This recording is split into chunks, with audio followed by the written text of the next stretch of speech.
Hello everybody and welcome to Tiger Tales, a place you'll find stories and fanfictions written and read to you by a host, me, Tai Tiger. Today we're diving back into the wonderful world of Storytime with Cosplay Dude 637. Let me clarify what I mean by that. There's a podcast out there called Storytime with Cosplay Dude 637. My power of time, my business partner and best friend, Cosplay Dude 637's podcast where he writes and reads to you his stories. Well, he needs a clean slate, and he's been slowly, over the course of a couple of years, disbanding his stories into their own separate things. But now he's left with a bunch of stories that he doesn't know anything to do with. So I told him to put them on here on Tiger Tales. So today's story is actually read to you and written by Cosplay Dude 637. So make sure that you stay tuned, because it's a good one. So yeah, here we go with Cosplay Dude 637. The X-Men, Chapter 2. What the Heart Wants. Remy LeBeau, aka The Gambit, has always answered Xavier's call when it comes to helping the school, but not this time. This time, Gambit had other plans in mind, and for once he was going to do something for the person that mattered the most to him. Gambit steps off the plane in New Orleans airport and takes in a deep breath of air.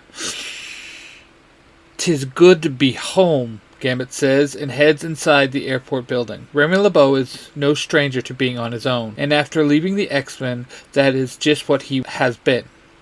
Remy, aka Gambit, has been doing odd jobs, doing what he did in the past, being a thief. Gambit has not really done any big jobs, but that was all about to change. As leader of the Thieves Guild, Gambit was about to get a job that would truly change his life. Hi, I'm Billy, and you're listening to Cosplay Dude 637. Only on the Zero to Hero Network. A few weeks later, Gambit sits at his normal table in the Rogue Hand. That was his club. A bottle of Jack Daniels in front of him. Slowly, a man in a three-piece suit walks up to the table. Gambit kicks back in his seat and puts his boot up on the table. "Are you Gambit?" the man asks. "Well, mon ami, that depends on who is looking for him," Gambit replies. "My name is Mr. Rick. I was to meet with him here," Rick says. Gambit smiles and kicks out the chair. "I'm your man, mon ami," he says. Mr. Rick sits down. "I need you to, procure something for me," Rick says. Gambit sits up and pours the man a drink. "Do tell," Gambit says. "I am a member of the Catholic Church, and there is a castle on the outskirts of the bayou. A cult has set up residence there, and they have a cross with supernatural powers," Rick explains. "Oui, I know the place you speak of, mon ami," Gambit replies. "The Catholic Church would like you to get the cross back for us," Rick says. "Is that so? Well, you see, I don't come free," Gambit says. "We understand. And that is why I have been authorized to offer you $30,000 for your help. I have half in cash with me," Rick says and holds up a briefcase. "And I will have the other half for you once we have the cross again," Rick finishes. Gambit smiles and stands up, taking the briefcase. "Mon ami, that cross will be yours in 2 days," Gambit says and shakes Rick's hand. Rick nods and walks off. "Woo-hoo, Gambit! Easy money for an easy job," Gambit says and sits back down.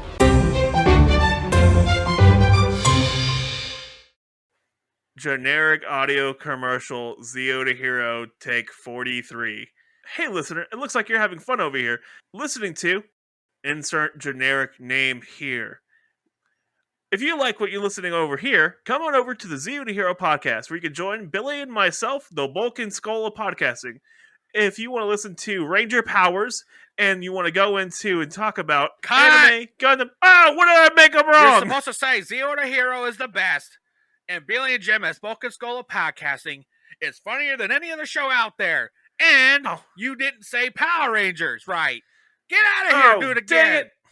Fine. Generic audio commercial, Zero to Hero, take number 44. Hey listener, it looks like you're having fun over here. Listening to insert generic name here. God! Oh, come on! The next day, after reading up on the castle and the Thieves Guild library, Gambit makes his way down the bayou in a speedboat that he won from some poor sucker. Thanks to what Gambit read, he knew that this old castle was used in the Civil War. During that time, a back way in was built that no one knew about, simply because it was built by the Thieves Guild. Using the back way in, Gambit was able to gain access to the main hall without being seen. Once inside, Gambit made his way quickly to the room where the cross was being held. Okay, pick this lock and cross is all mine. But this is just too easy, Gambit says, pulling out his lock-picking kit. The lock was old and rusted. For a master thief like Gambit, it was child's play. Gambit slowly opens the door and looks to see if there were any guards. Okay, now I know this is just too easy. If this cross is so powerful, where are all the guards? Where is all the security systems? Gambit says, shoving the door all the way open. In an empty room, there was nothing but the cross. Gambit makes his way over to the cross, which sits on a small podium. It was not under a glass or had any kind of alarm system. Gambit picks up the cross and pulls out a small backpack from under his trench coat, and he places the cross inside. Well, looks like I just made some easy money, Gambit says, slipping the bag on his back and running out of the room. The next day, Gambit sits at his normal table and his club once again, the bag with the cross sitting on the table. Gambit's feet were up on the table and he had a very satisfied look on his face. Mr. Rick makes his way through the crowd of people and over to the table. Is that it? He asks, motioning to the bag. Oui, is that my money? Gambit asks. Rick nods and lays a briefcase on the table. Gambit sits up and moves the briefcase over and opens it, looking inside. Well, mon ami, looks like our business is done here, Gambit says, sliding the bag over to Rick. The church thanks you for all your help, sir, and may God be with you, Rick says, and picks up the bag and walks off. Gambit nods and closes the case. Well, Remy, my boy, you're set for at least a few months, Gambit says, and picks up the case and walks out of the club. I'm Jimmy, and you're listening to Storytime from Cosplay Dude 637. Check out other stuff from the Zio to Hero Network. A few weeks later, Gambit sits in his apartment drinking some Jack Daniels. There is a huge flash of light. Without being able to see, Gambit jumps to his feet and draws out one of his cards and charges it up. Once Gambit's eyes is able to see, he sees the external, known as Kandra. Gambit draws the kinetic power from the card back into himself. External? What are you doing here? Gambit asks. I am here for you, Remy LeBeau, Kandra shouts. For me? What little Gambit do? Gambit asks. You stole the Cross of Serenity for a cult of darkness, Kandra explains.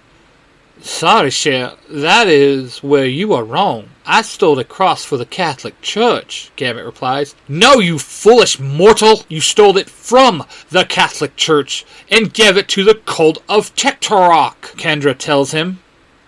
Well, crap. I got played too. But Gambit don't see why the external would care about that, Gambit says. That cross is one of the few weapons that can kill my kind, and the cult of Tektorok, that is their sole mission in life, Kandra explains.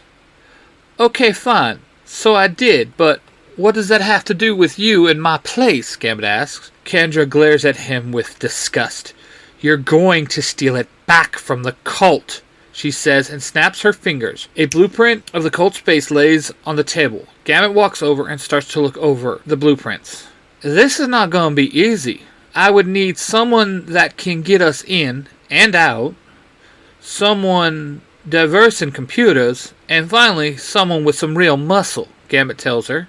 Then you shall have them, Kandra shouts and snaps her fingers again, and this time, Rogue, Beast, and Nightcrawler stand in front of Gambit. Teachers, Beast says, and then notices he was no longer in the school. Rogue spots Gambit and runs over, hugging him. Then she hits him hard in the left arm. Could someone tell me where we are? Nightcrawler asks. I also like to know how we got here, Beast says. I called for you. Gambit is in need of your aid on a job he must carry out, Kandra says. I know you. You're the external that 2 guilds paid tribute to, Rogue says. Kandra nods. Your teammate here stole something, and he needs all your help to get it back, Kendra explains. What you steal now, sugar? Rogue asks, looking at Gambit. It seems I stole the cross from the Catholic Church for some cult that is out to kill the externals. But in my defense, I thought I was stealing it for the Catholic Church, Gambit says. And you did this out of the kindness of your heart? Nightcrawler asks. No, they paid me handsomely, Gambit replies. There should have been your clue number 1. The church would never hire a thief, Nightcrawler explains. Yeah, mon ami, I get that now. Question is, will you help me get it back? Gambit asks. Beast and Nightcrawler nod. Rogue, on the other hand, crosses her arms and shakes her head no. I'm going to pull a you, Cajun, and ask, what's in it for us? Rogue asks. Gambit looks at her, totally shocked. What's wrong, sugar? You think just because you ask we will jump to help you? Wrong answer, buddy. After all, you did not come back to the school when we needed your help, Rogue says. Kendra smirks at this. The young lady has a very good point, and for the 3 of you, I will grant you 1 heart's desire, Kendra explains. Rogue smiles and nods. Well then, you can count me in as well, Rogue says. Kendra nods and disappears, leaving Gambit and his team to start making their plans.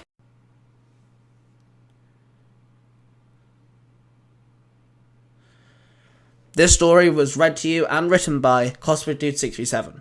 Make sure you check out the other podcasts and his YouTube channels, which we mentioned in the outro, because he has many more stories to tell. On with the outro. This podcast is a production of the 3 Ranger Bros Studios, in association with Zio to Hero, the podcast. And there we have it, guys. Thank you very much for listening to this story. If you've enjoyed this story, then you might want to check out all of my Tiger Tales channels. I'm going to give you a quick rundown. There's Tiger Tales, the first and the original. This is a place where you'll find stories and fanfictions diving into all sorts of fandoms, including Power Rangers, Pokemon, The Walking Dead, Marvel, DC, Buffy the Vampire Slayer, and so much more. Tiger Tales The Lost Stories follows the same suit, but all the stories on that channel are in the first person perspective. Then there's Tiger Tales Game Over, a channel where all of the storylines are related to video games in some way or another. Then we have Tiger Tales X, where I write official crossovers that aren't needed but are very wanted, and crossovers I thought might work. Then, of course, we have Tiger Tales Mysterious Origins. This is the YouTube channel dedicated to my own original stories. All the stories on this channel are original and my own, and it also answers questions on certain characters throughout my stories, like William Cranston, Mr. Pocket, and Ace from the Color Matrix. If you've enjoyed these storylines, then please make sure you check out the following podcasts. Storytime with CosplayDude637, Power Rangers Universe 19, Sailor Moon E, and The Order. And make sure you check out 2 YouTube channels, Nostalgia Time and the One Piece audio drama. They are all written and read to you and edited by CosplayDude637, my Paramatai and best friend. Then make sure you check out the podcast Nerds Through Comics, which is directed by Mark, the Red Corner Ranger. This is where he adapts comic books into audio dramas and also uploads his own original Power Ranger storylines. We are the 3 Ranger Bros Studios, a collaborative project, and we are all voice actors and helpers of each other's stuff, so make sure you go check us out. We're in association with the Zio to Hero podcast, so a huge shout out to Billy and Jim, the co-hosts, and of course the podcast and the community that they lead. If we're shouting out podcasts, I have to shout out Jared, the host of If You Give a Damn podcast. Make sure you check it out because he interviews some fantastic guests, from wrestlers to voice actors and the such. And of course, if we're talking podcasts, I have to mention my own, the Tiger Nexus podcast, where I interview content creators and geeks alike. A huge shout out to all my supporters and followers, my voice actors, the people who co-write my chapters, and the sorts. So huge thank you, and of course, a big shout out to A-Crown. Specifically him, because he helps me a lot with some of my stories, specifically the Color Matrix and the chapters that go on Tiger Tales Game Over. Thank you very much guys for listening. Now don't forget to subscribe to the channels, like the videos, and let me know your thoughts in the comments down below.